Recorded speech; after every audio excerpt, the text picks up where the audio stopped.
Subscribe to the channel right now, hit that like button, and get ready to comment. Pay close attention. Have you ever thought that the person you were underestimating held the keys to your destruction? A suffocating silence fell over the courtroom as the heavy oak doors creaked open.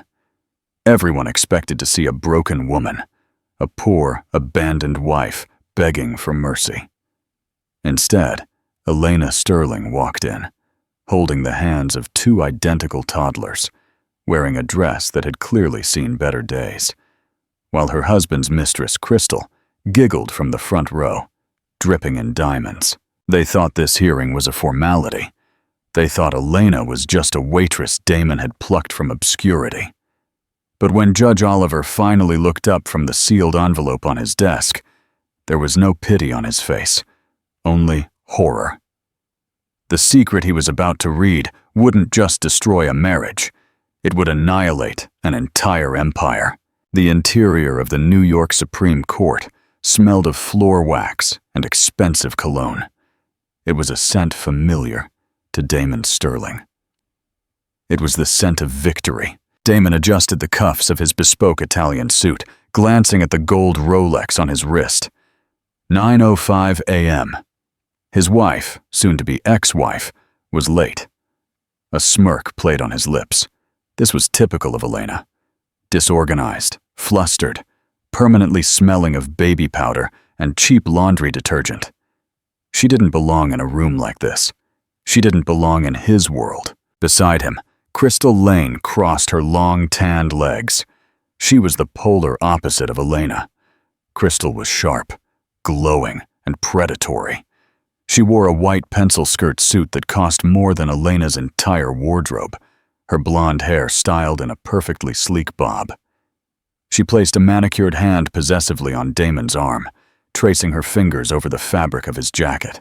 "Do you think she'll show?" Crystal whispered, a purr loud enough for the reporters in the back row to hear. "Or has she finally realized she can't handle this?" Damon chuckled, leaning back in his leather chair. "Elena is stubborn, Chris, but she isn't smart. She'll come. She thinks if she cries enough, the judge will give her the house. She doesn't understand that the law doesn't care about tears.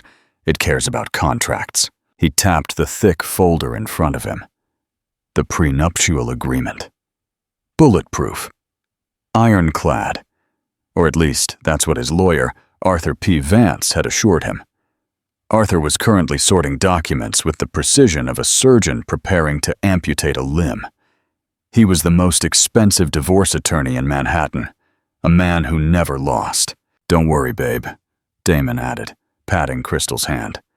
"By noon I'll be free, and you and I can finally start planning the wedding in the Hamptons." Crystal beamed, looking down at her flat stomach.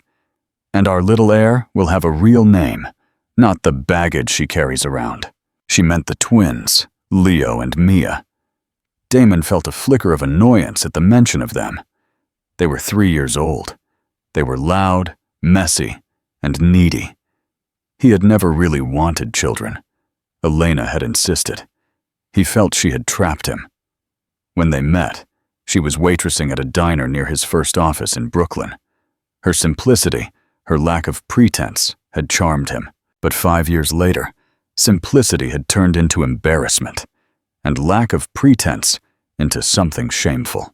He was now the CEO of Sterling Dynamics, a tech conglomerate on the verge of a multi-billion-dollar merger. He needed a wife who could host galas, not one who clipped coupons and insisted on family dinners. He needed Crystal. "All rise," the bailiff boomed, cutting through the murmur of the room. The heavy door behind the bench opened, and Judge Oliver entered. Oliver was a legend in family court, an elderly man with steel gray hair and eyes that seemed to have seen every lie humanity was capable of telling. He didn't smile, he didn't frown. He simply existed as a force of judgment. Damon stood, buttoning his jacket. He was confident. He had the money, the lawyer, and the status. Elena had nothing. "Be seated," Judge Oliver said in a gravelly voice. He adjusted his robe, and looked over his spectacles at the empty table on the left side of the room. "The plaintiff is present. Where is the defendant?" Arthur Vance stood, straightening his tie. "Your Honor, it appears Mrs. Sterling has failed to appear at the appointed time. Given her past issues with discipline and lack of respect for these proceedings, we move for a default judgment in favor of my client, Mr. Sterling." Judge Oliver looked at the clock. "It is 9:08, Mr. Vance. I will give her 5 more minutes. We are talking about the custody of 2 minors. I take that very seriously." Crystal let out an annoyed sigh and rolled her eyes. Damon squeezed her knee under the table to silence her. 5 minutes, Damon muttered under his breath. "She's probably waiting for the bus." A chuckle rippled through the gallery. The room was packed with spectators. The Damon Sterling divorce was headline news. The press spun it as a classic tale. Industry titan trades in his starter wife for a high-end upgrade. Everyone loved a winner, and Damon looked exactly like a winner. The minutes dragged. 9:10, 9:12. Arthur stood up again. "Your Honor, honestly, this is a waste of the court's time." Bam! The double doors at the back of the courtroom swung open, hitting the walls with a deafening crash. Instant silence fell. Everyone turned. Standing in the doorway was Elena. She looked exhausted. Her brown hair, usually in a messy bun, was loose and slightly frizzy from the humidity. She wore a gray cardigan 2 sizes too big and a faded floral dress that Damon recognized from 3 years ago. There were dark circles under her eyes that no concealer could hide, but she wasn't alone.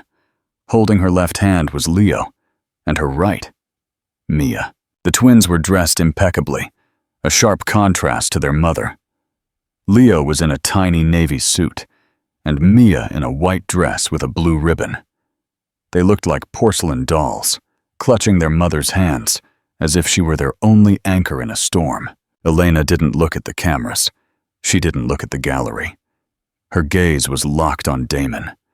There was no fear in it.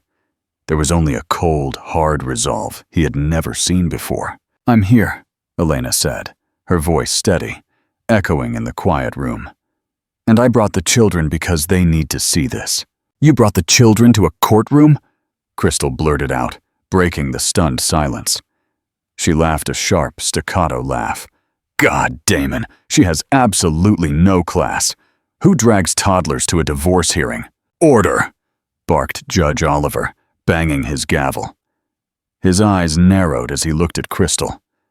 "One more outburst from the gallery or the parties involved, and I will have you removed. Is that clear?" Crystal recoiled, her face flushing red. She muttered something that sounded like an apology, but looked like a curse. Elena ignored her. She walked down the center aisle, slow and deliberate. The twins trotted beside her, their little shoes clicking on the floor. Leo looked around with wide, curious eyes, while Mia hid her face in Elena's skirt. Arthur Vance leaned toward Damon. "It's a ploy," he whispered urgently. "She's using the kids as props to get sympathy from the judge. It's the poor mother play. Don't react. Look indifferent." Damon nodded, jaw clenching. He looked at his wife, his future ex-wife, with his practiced expression of boredom. "She looks like she slept under a bridge," he whispered back. Elena reached the defendant's table. There was no lawyer there. She pulled out a chair for herself, then lifted Leo and Mia onto the bench behind her, whispering something in their ears.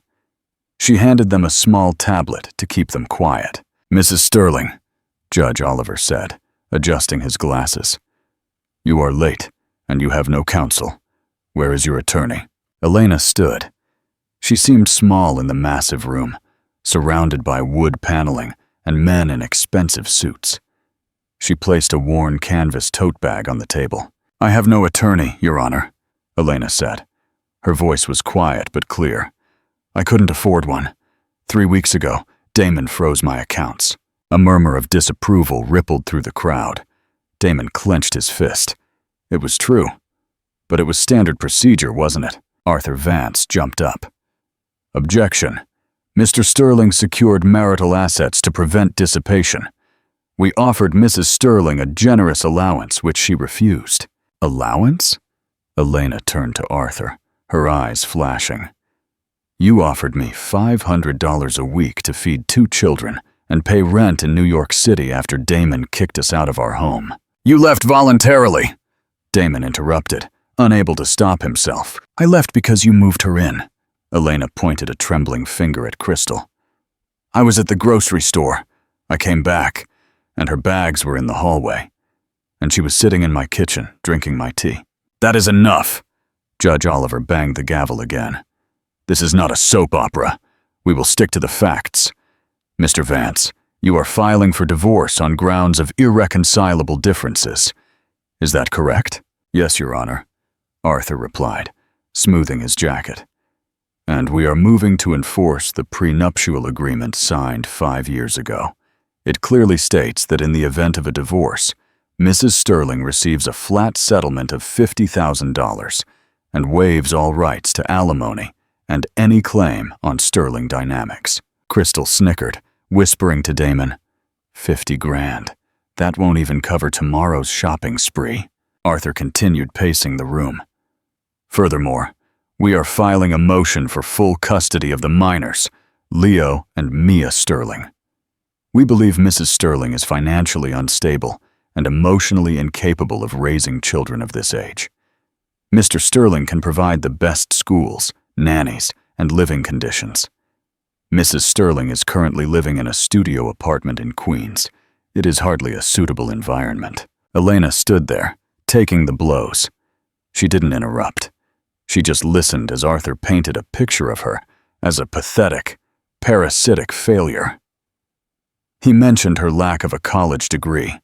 He mentioned her past job as a waitress. He made her sound like a stray dog Damon had mistakenly fed.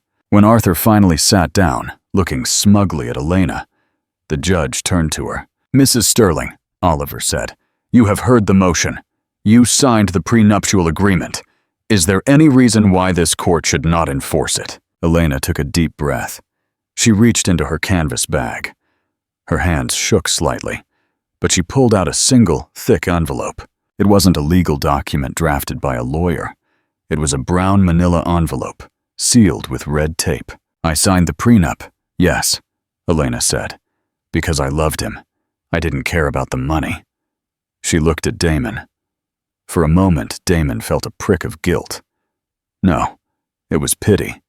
She really did love him. He knew that. That was why she was so easy to manipulate. But, Elena continued, her voice rising, Damon seems to have forgotten one specific clause in the addendum. The clause regarding the origin of intellectual property. Damon frowned. Origin of intellectual property? He didn't remember that.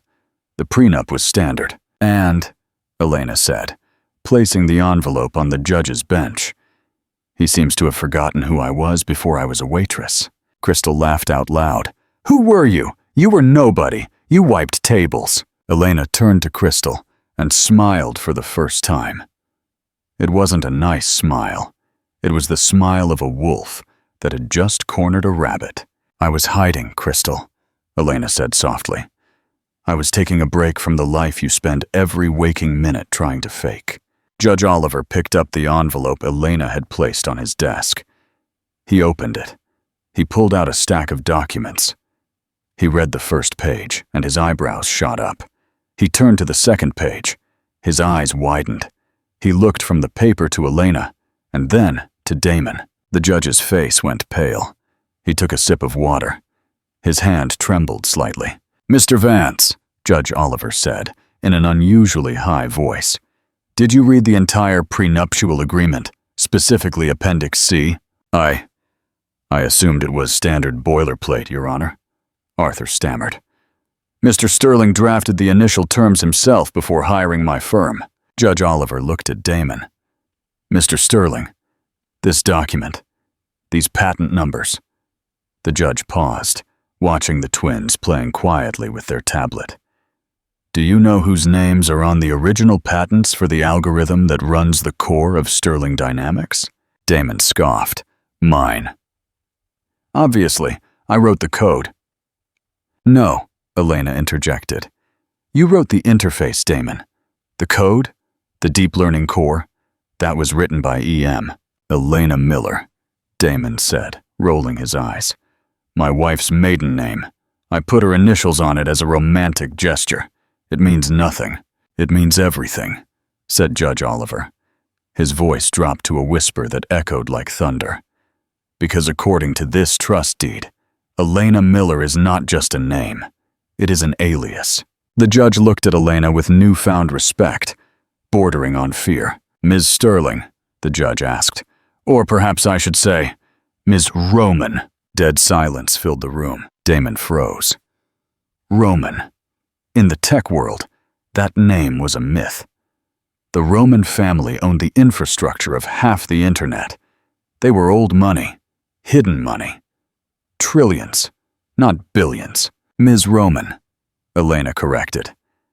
And the twins aren't just Sterling heirs, Your Honor.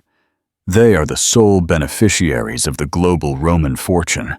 And Damon, she looked at her husband, he works for me. He just didn't know it. The silence in the courtroom was heavy, suffocating. It was broken only by Damon's nervous laugh. It was a dry, cracking sound, devoid of humor. Roman? Damon repeated, shaking his head as if trying to clear water from his ears. Judge, please. She's Elena Miller. She grew up in a trailer park in Ohio. I saw photos. I never met her parents because she said they were dead. But this is insane. He turned to his lawyer, desperate for validation. Arthur, tell him it's a federal crime to present forged documents to a Supreme Court judge. But Arthur Vance wasn't looking at Damon. He was leaning over the judge's bench, staring at the documents Oliver had spread out. Arthur's face, usually a mask of arrogant boredom, was now slick with pale sweat. He recognized the seal embossed on the paper. It wasn't a regular notary stamp. It was the gilded raised crest of a sovereign trust in Switzerland, accompanied by the signature of a senior partner at Baker McKenzie, one of the most prestigious law firms in the world. Damon, Arthur whispered, voice trembling. Shut up! Excuse me? Damon snapped. I said shut up, Arthur hissed, straightening up and looking at his client with eyes full of panic. Your Honor, I need a recess to review this evidence. I was not made aware of any pre-existing trusts or aliases. There is nothing to review, Crystal shrieked from her seat. She stood up, clutching her expensive handbag tight to her chest. She's lying. Look at her. She's wearing rags. Does she look like a billionaire to you? She's a waitress. 3 years ago, she served me coffee and spilled it. Elena didn't even flinch. She stroked Mia's hair gently as the little girl played with a loose thread on her mother's dress. Elena looked at Crystal, her expression calm, bordering on bored. I spilled it because you pinched the waitress next to you, Elena said quietly. I saw you. You like making people feel small, don't you, Crystal? That's why you like Damon. You're two empty people trying to fill yourselves with everyone else's misery. You're small. Crystal lunged forward, but the bailiff stepped in her path, hand on his holster. Sit down, Ms. Lane, Judge Oliver ordered, voice icy. Mr. Vance, you certainly may review the documents, but let me summarize what I am seeing, so the court record is clear. The judge put on his reading glasses and picked up the thickest document. This is an intellectual property assignment agreement, Oliver read, dated 6 years ago. This agreement transfers full ownership of the Sterling deep learning architecture, your company's core code, Mr. Sterling, to the Aurora Trust. At the time, Mr. Sterling, you signed this. I signed a liability waiver, Damon argued, sweat breaking out on his forehead. Elena told me it was just a formality so she could help me debug the code without claiming overtime. I was protecting the company. You were trying to exploit free labor, Elena corrected him. You didn't read it, Damon. You never read things you think are beneath you. You saw a waiver and signed, but it wasn't a waiver of my rights. It was a waiver of yours. Elena stood up and walked toward the bench. She moved differently now. The slump of the tired housewife was gone. She stood with the posture of a ballerina, or perhaps a CEO. "My father is Peter Roman," Elena announced to the room. The journalists in this back row gasped. Keyboards began clicking furiously.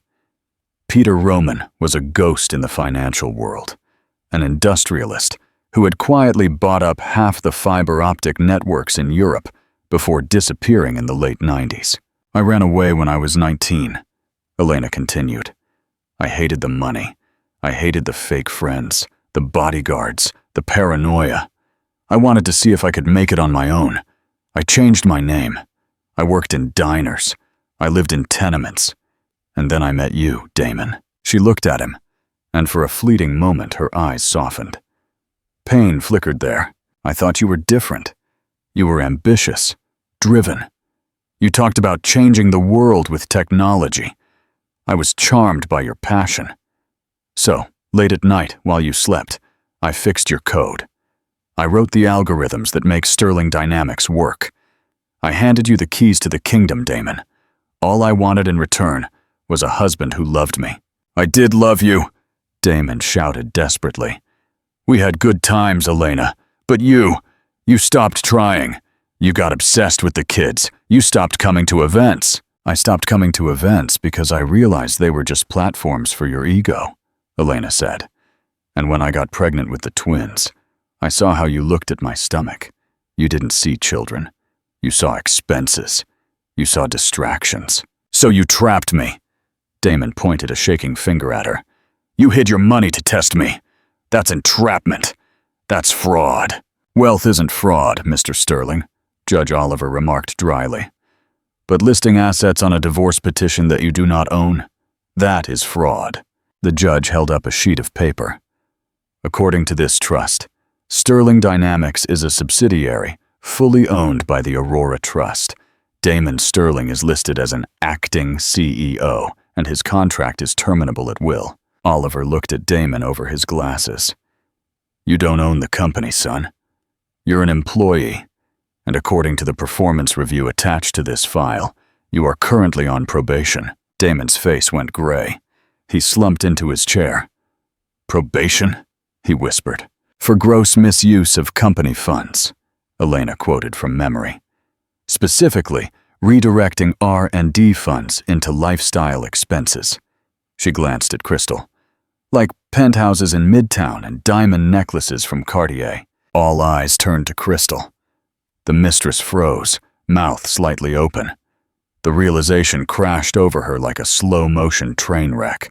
The atmosphere in this courtroom shifted from shock to something sharper, more vicious. It was the scent of blood in the water. Crystal Lane, who had been preening like a peacock for the last hour, suddenly looked like a cornered animal. Her eyes darted from Damon to the judge, and then to Elena. Her brain was working furiously. She wasn't a genius, but she was a survivor. She could do math. Damon minus Sterling. Dynamics equaled 0. Damon minus assets equaled debt. Damon plus an embezzlement investigation equaled prison. "Wait a minute," Crystal said, voice shrill. She stood up, this time ignoring the bailiff. She stepped away from Damon's table, putting physical distance between them. "I didn't know any of this." Damon looked at her, betrayed. "Chris, what are you doing?" "I didn't know," she screamed, turning to the judge. "Your Honor, I'm a victim here. He told me he owned everything. He told me she was a leech. He bought me gifts, yes, but I thought he was a successful businessman. If he stole that money, it has nothing to do with me." "Crystal!" Damon stood up, face red with rage. "You begged for that apartment. You picked out the jewelry. You told me to get creative with the accounting when I said cash flow was tight." "Liar." Crystal pointed a manicured nail at him. "I never said that. You lied to her, and you lied to me." She turned to Elena, her face transforming instantly into a grotesque mask of sisterly pleading. Elena, you know how he is," Crystal said, voice trembling with fake tears. "He's a manipulator. He used me just like he used you. I'm just a girl from Ohio trying to make it in the city. I didn't know he was stealing from you. From your trust. If I knew those diamonds were bought with your children's money, I never would have touched them." She started unclawing the diamond necklace at her throat. Her fingers fumbled with the clasp. "Here, take it back. I don't want it." She threw the necklace onto the defendant's table. It slid across the wood and landed next to Elena's canvas bag. Elena didn't touch it. She just watched Crystal unravel. "It's too late to give it back, Crystal," Elena said coldly. "Forensic accountants have already traced the wire transfers. You accepted gifts totaling $3 million over the last 18 months. In the eyes of the IRS and the trust, you are an accessory to embezzlement." Crystal gasped.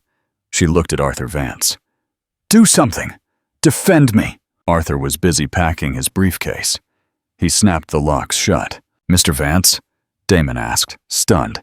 "Where are you going?" "I am recusing myself," Arthur replied, avoiding eye contact.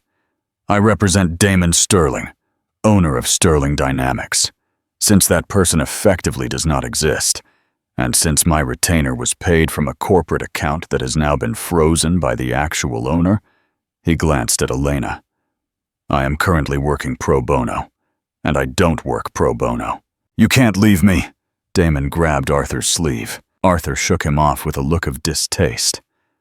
"I suggest you apply for a public defender, Damon, because once Mrs. Sterling, excuse me, Miss Roman, files criminal charges, this divorce hearing will be the least of your problems." Arthur walked out. The heavy doors slammed behind him with the finality of a prison cell shutting. Damon was alone. His mistress had turned on him. His lawyer had fled. His empire was a mirage. He looked at the judge pleadingly. "Your Honor, please, surely we can settle this." "Elena," he turned to his wife. He tried to summon the charm that had won her over 5 years ago. He smiled, weak and trembling. "Elena, baby, look at us. We're family. We have Leo and Mia.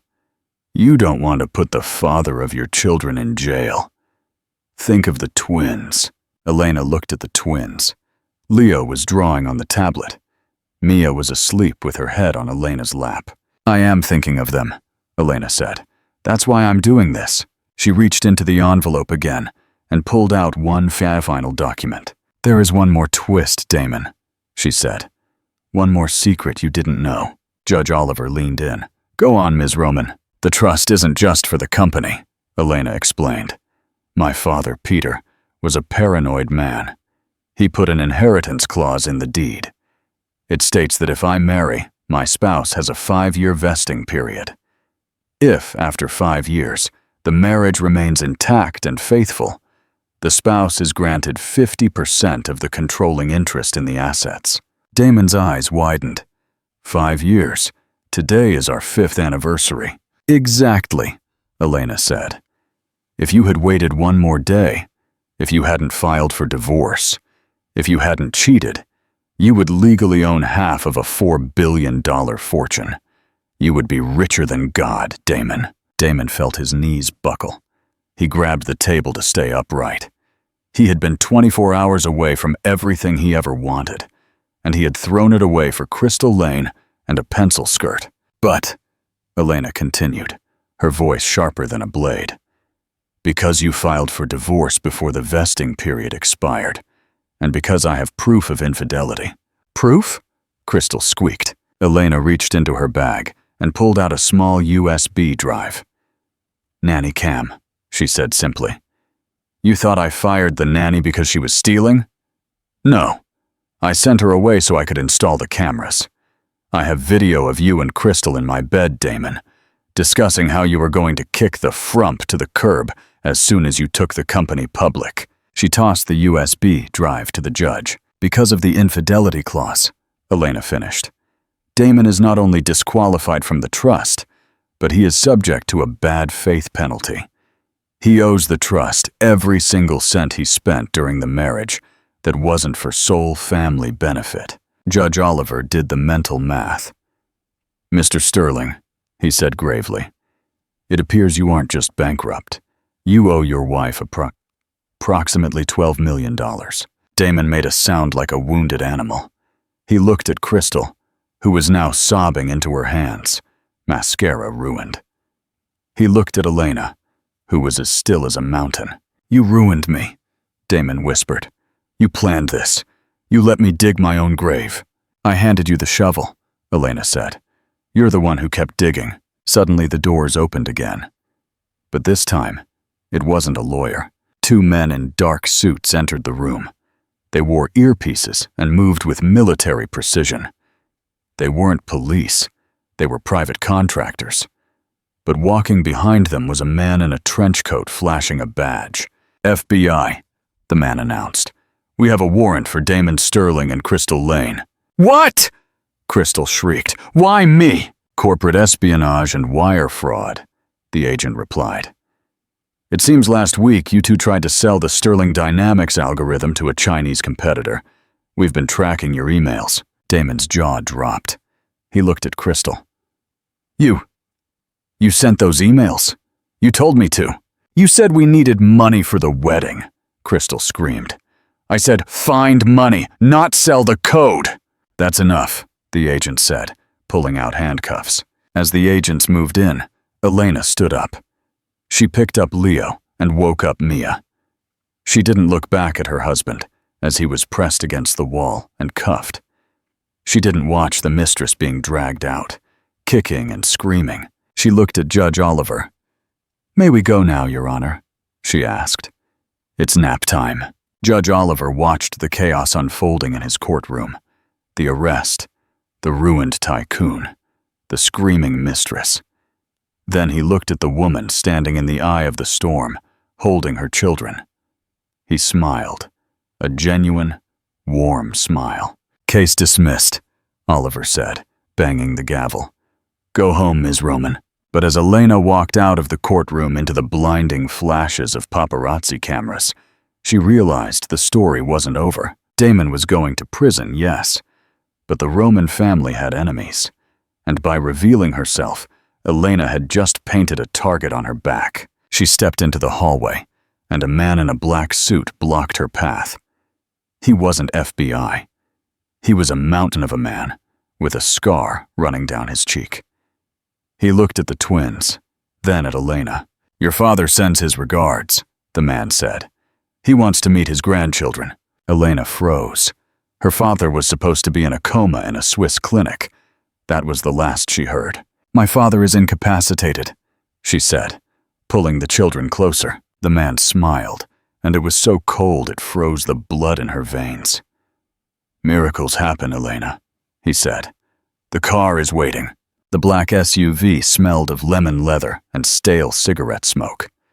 The scent transported Elena back 10 years, to a time when she was just a frightened girl named Serafina Roman, hiding in the back seat of armored convoys. She held Leo and Mia tight against her chest. The twins, sensing the tension, were alert and silent. Leo stared at the scarred man sitting opposite them. Silas, Elena whispered. You've gone gray. The scarred man didn't smile. Silas had been her father's head of security since before she was born.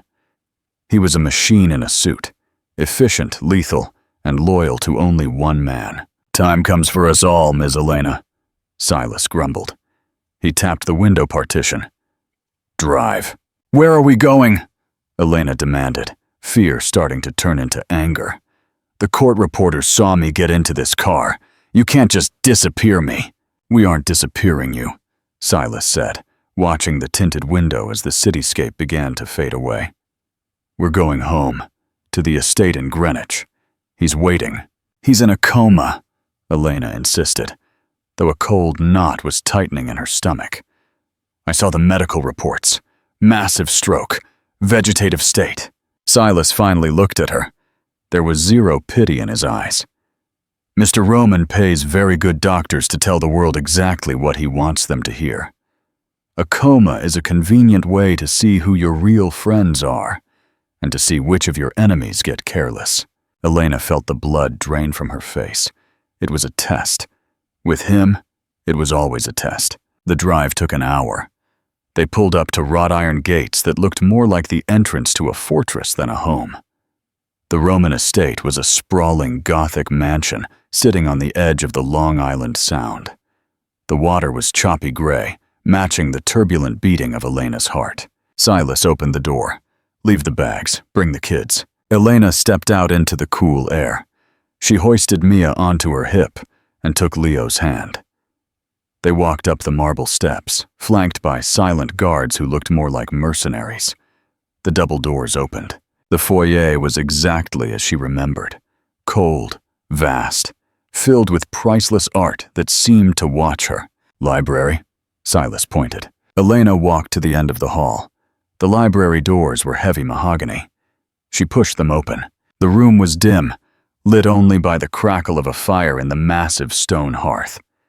Sitting in a high-backed leather chair facing the fire was a figure. "Hello, Serafina," a voice rasped. It sounded like dry leaves scraping against concrete. The chair slowly swiveled around. Peter Roman was older than she remembered. His skin was like parchment stretched tight over sharp cheekbones. He held a cane with a silver wolf's head handle, but his eyes, pale blue and piercing, were electric. They were the eyes of a predator that hadn't lost a step. "Father," Elena said, standing her ground. She didn't try to hug him.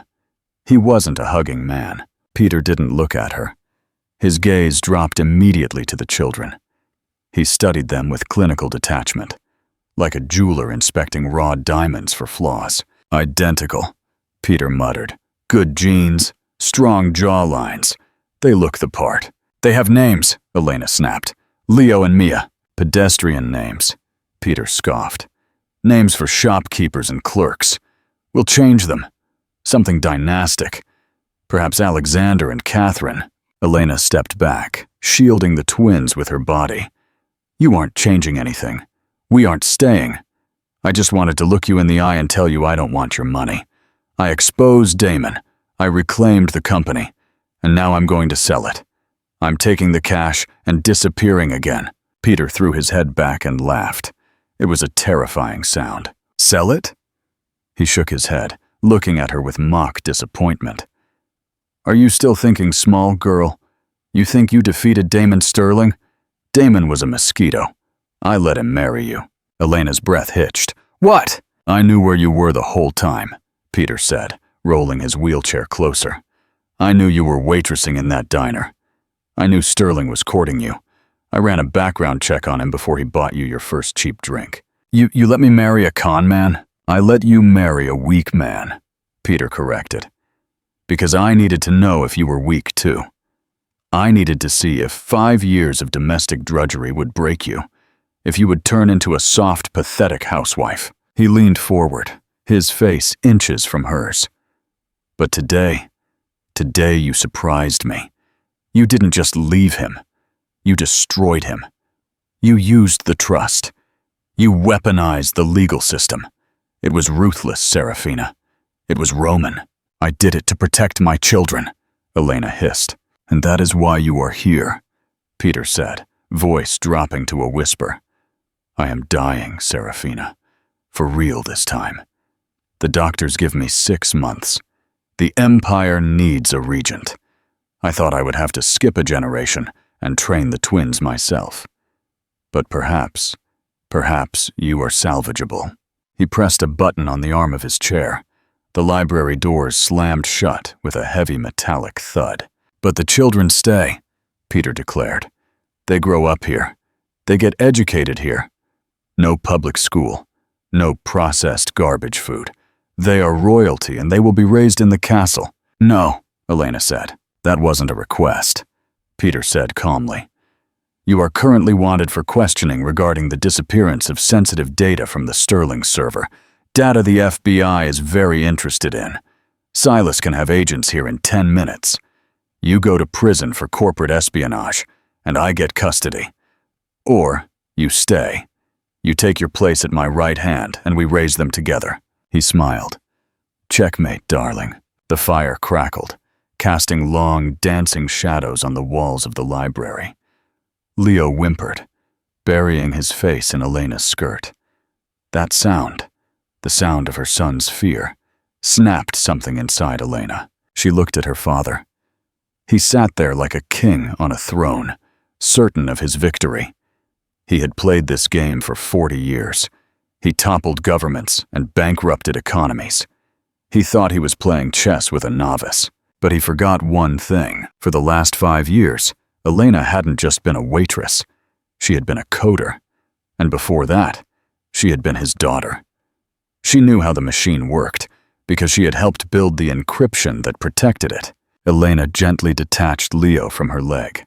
She crouched down, kissed his forehead, and whispered in a low voice, "It's a game." The twins immediately sat on the Persian rug and went silent, watching. Elena stood up and straightened her dress. She walked to the mahogany side table where her father kept his crystal decanter of brandy. She poured herself a glass.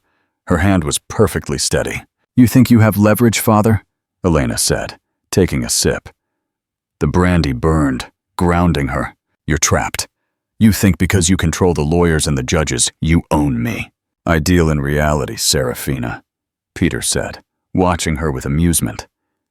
"Reality is, you have no resources, no allies. You are a single mother with a stolen algorithm." "The algorithm isn't stolen," Elena said, turning to face him. "And it isn't just an algorithm for a search engine, is it?" Peter's smile faded slightly. "I don't know what you're talking about." "Sterling Dynamics," Elena said, pacing the room slowly.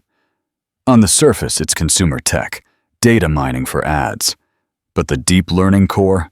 That's predictive analytics for geopolitical instability." She stopped and looked at him. "Damon was too stupid to know what the code was doing. He thought it was predicting stock market trends. But I saw the logs, father. It was predicting riots. It was predicting a coup in South America. That data was being fed to a private server in Zurich. Your server." Peter gripped his cane tighter. The amusement was gone. "You have a vivid imagination." "I have the encryption key," Elena lied. Or rather, it was a half-truth. She had the key to a back door she installed years ago. She didn't know exactly what was in the files, but she knew it would bury him. "When I realized Damon was going to try and sell the company," Elena continued, her voice gaining steel, "I didn't just lock him out. I set a dead man switch. If I don't enter a specific code into a secure terminal every 24 hours, the entire database, every bribe, every Black Ops contract, every illegal surveillance log, automatically uploads to the servers of the New York Times, the FBI, and Interpol." Total silence filled the room. Even the fire seemed to stop crackling. Peter looked at her, really looked at her, for the first time in his life. Elena saw something in his eyes that wasn't contempt. It was calculation. He was reassessing the threat level. "You're bluffing," Peter said quietly. "Am I?" Elena pulled her phone from her pocket. She held it up. "It's been 23 hours since my last check-in. I have 58 minutes left. If you order Silas to arrest me, I can't enter the code. If you take my children, I can't enter the code. And if you try to hurt me, well, the world finds out the great Peter Roman isn't a businessman, but a war criminal." She took a step closer to him. "You called Damon a mosquito," she said, "but you forgot that I'm the one who built the fly swatter." Peter stared at her for a long, agonizing moment. Then, slowly, a smile spread across his face. It wasn't the cruel smile from before. It was a smile of genuine, terrifying pride. "Silas!" Peter called out, never breaking eye contact with his daughter. The head of security stepped out of the shadows. "Sir, cancel the call to the FBI," Peter said, "and prepare the guest wing. My daughter and grandchildren are staying for dinner." "We aren't staying for dinner," Elena said firmly. "We are leaving. You are going to set us up in a secure penthouse, not here, somewhere neutral. You are going to sign over full legal custody of the children to me, uncontested. And you are going to sign a deed of trust, giving me the company now, without the 5-year vesting period. And if I refuse, then I let the clock run out," Elena said. She tapped her phone screen. 55 minutes. Peter looked at the phone, then back at Elena. He chuckled, a dry, rattling sound. You really are my daughter, he said. Ruthless, manipulative, dangerous. I learned from the best, Elena replied coldly. Peter waved a hand at Silas. Do as she says. Prep the chopper. Take them to the penthouse in the city, the one in Aurora Tower. He looked at the twins, who were still sitting quietly on the rug. Alexander. Catherine, Peter said, tasting the names again.